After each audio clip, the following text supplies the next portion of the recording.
Dimanche, place à présent à notre rubrique Un jour avec ce soir un maître teinturier. Oui, Philippe Chazel est l'un des rares compagnons maîtres teinturiers de France et le seul à enseigner sa discipline dans une école supérieure d'art à l'ENSA de Limoges. Rencontre avec Noël Vaille et Julie Dubois.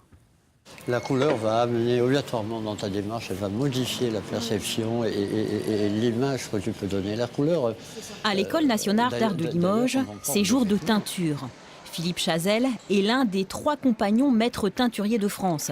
Après avoir travaillé à l'école d'Aubusson, il enseigne depuis 6 ans à l'ENSA. Ici, pas de cours bien établi. Une fois que ça sera sec, tu repasses de la cire sur les couleurs que tu veux garder et tu réinterviens là où on aura enlevé la cire. Lors de ses journées de présence à l'école d'art, Philippe Chazel voit défiler les élèves. Des premières années qui découvrent la teinture, aux élèves plus expérimentés qui préparent leurs examens. À chaque fois, il doit s'adapter. C'est passionnant.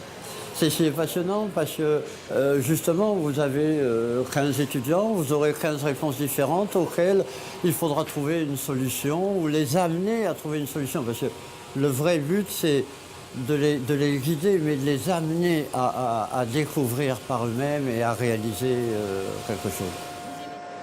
La veinure, tu vois, donne finit de faire vibrer la couleur et tes formes et tes tâches.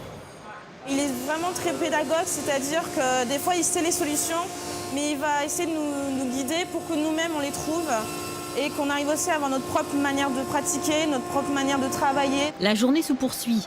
Patiemment, le professeur enchaîne les préparations et reste à l'écoute de ses élèves, comme Héloïse. J'ai amené plein de couleurs que je voudrais pour des cordes, pour mon projet de shibari et de céramique.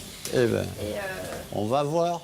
La jeune fille est en 4e année art. Toujours très pressée, elle arrive avec une nouvelle commande. Mais le problème, c'est que j'en ai besoin un peu pour ce week-end parce que je vais faire une installation dans les Calanques, à côté de Marseille. Avisé, le professeur a toujours des bains préparés d'avance. Ficelle, plâtre, béton. Au fil des ans, Philippe Chazel a appris à teindre quasiment toutes les matières. C'est une vraie découverte, puisque moi, de formation, j'avais appris à teindre que la laine et la soie, de par ma formation au Gobelin. Là, j'ai découvert un monde de la teinture tout à fait différent de ce que j'avais appris et je me suis adapté. Là, on finit un petit rinçage, on les sort et quand tu retourneras chez toi, tu le passeras au rinçage en machine à laver. Ok, bah super. Grâce à son savoir-faire, le compagnon teinturier est désormais capable de répondre à toutes les exigences de ces jeunes artistes. Il est le spécialiste du sur-mesure à l'ENSA. Tout de suite, quand on a quelqu'un comme ça, on a les idées qui fusent. Voilà. Et puis, c'est une chance incroyable de pouvoir avoir ce genre de choses. Et puis, faire un rouge, d'accord, mais après, on a discuté tout à l'heure, mais d'où vient le rouge? Est-ce qu'on sait faire le rouge depuis longtemps? On parlait des teintes de bleu, comment ça prend? Est-ce que ça va durer longtemps? Comment les traiter? Enfin, c'est génial. Et bonne nouvelle pour les amateurs de batik et de shibori, le compagnon maître teinturier anime également tous les ans des stages pour le grand public à l'école d'art de Limoges.